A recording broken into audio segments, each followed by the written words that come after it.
अक्टूबर गन्ना बुआई। इस समय गन्ने बोने से नहीं लगता रेड राट का कोई चांस ही नहीं।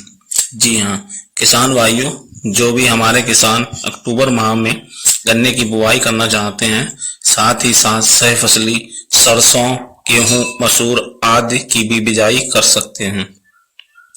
तो चलिए आज की वीडियो में गन्ना बुआई के समय किन किन बातों को ध्यान रखना है, इसी के बारे में बात करते हैं। तो किसान वीरों, वीडियो शुरू करने से पहले यदि आपने अभी तक हमारे चैनल को सब्सक्राइब नहीं किया है तो सब्सक्राइब कर लें और वीडियो को भी लाइक कर दें। वीडियो स्टार्ट करते हैं। अरे किसान भाइयों, अगर आप भी अक्टूबर या नवंबर प्रथम सप्ताह में गन्ने की बिजाई करने जा रहे हैं तो हो जाओ सावधान। ये बातें रखें ध्यान। पहली बात ध्यान रखने योग्य ये है, गन्ने के खेत को ज्यादा गहराई से जोतना चाहिए। दूसरी बात, गन्ने को ज्यादा गहराई से नहीं बोना चाहिए। जो हम अपने कून निकालते हैं उसे थोड़ा उथला ही रखें। जुताई के समय पेंडामेथिलिन खरपतवार नाशक की स्प्रे जरूर कर लें। लाइन से लाइन की दूरी 30 से 35 इंच रखनी चाहिए। और अगली जो ध्यान रखने बात है वो है, खाद को कभी भी कूड़ में नहीं डालना चाहिए। हमेशा छिड़कन विधि से खाद का प्रयोग करें, क्योंकि कूड़ में खाद डालने से उस पे जो है खाद हमारे गन्ने पे के बिल्कुल ऊपर पड़ जाती है, और जब हमारी आंख से मतलब गन्ना जमता है, जो आंख होती है गन्ने की, तो उस पे कभी कभी फंगस आ जाता है। इसलिए उसमें खाद नहीं डालनी चाहिए ज़्यादा। उचित फंगीसाइड से बीज उपचारित कर लें और बचे हुए घोल को खेत में छिड़काव कर दें, स्प्रे करवा दें। अक्टूबर माह में गन्ना बोते समय सल्फर डालना बहुत जरूरी है, और खेत की जुताई जब तक करें जब तक मिट्टी बारीक ना हो जाए। अब बात करते हैं क्या उर्वरक डालें कि गन्ना 70 से 90 कुंटल बीघा की दर से तैयार हो जाए।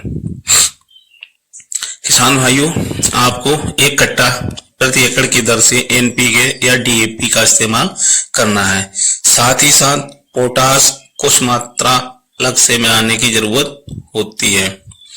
इसमें आप 15 से 20 केजी पोटास का इस्तेमाल कर सकते हैं।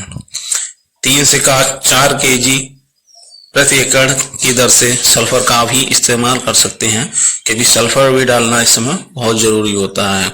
और साथ ही साथ कोई बढ़िया इंसेक्टिसाइड का प्रयोग कर लें, जैसे पोलिस हो गया, हेप्टर 80 हो गया, लेसेंटा हो गया, या बेस्ट एग्रो का फिदा 80 हो गया, इसका भी प्रयोग कर सकते हैं। फंगीसाइड की बात करें तो आप बार्डन में भी वेस्ट एग्रो का ही डाल लें। बार्डन में एक बहुत बढ़िया चांस है उसका, और इसका प्रयोग कर सकते हैं बार्डन का। अगर आपके पास गाय का गोबर उपलब्ध है तो उसे भी जुताई के समय डाल सकते हैं। गाय का गोबर भी बहुत अच्छा उर्वरक है, देसी जैविक उर्वरक है ये। अब बात करते हैं सह फसली की। सह फसली में कम से कम पानी देने वाली फसल को बोना चाहिए, जैसे हमारी सरसों हो गई, मसूर हो गई, जिसमें एक भी पानी नहीं लगता है। तो इस टाइप से फसलों को बोना चाहिए, जिससे हमारे गन्ने पर पानी का कोई प्रभाव ना पड़े, कम पानी लगने की वजह से। दिसंबर जनवरी में तापमान कम होने के कारण खेतों में नमी ज्यादा रहती है, जिससे गन्ने की जड़ों में फंगस लगने का चांस बढ़ जाता है। तो आप इसमें पीली सरसों, काली सरसों, मसूर आदि की खेती कर सकते हैं। किसान भाइयों, खेत की अंतिम जुताई करने के उपरांत खेत को समतल कर लें और इसमें अभी बताई गई कोई भी फसल की बुआई कर लें। बुआई आपको छिड़कन विधि से ही करनी चाहिए। बाद में हैरो या रोटावेटर की हल्की जुताई कर लें और फिर पाटा लगाते हैं, फिर से खेत को समतल कर लें। अब हमारा खेत गन्ना बोने के लिए बिल्कुल तैयार है।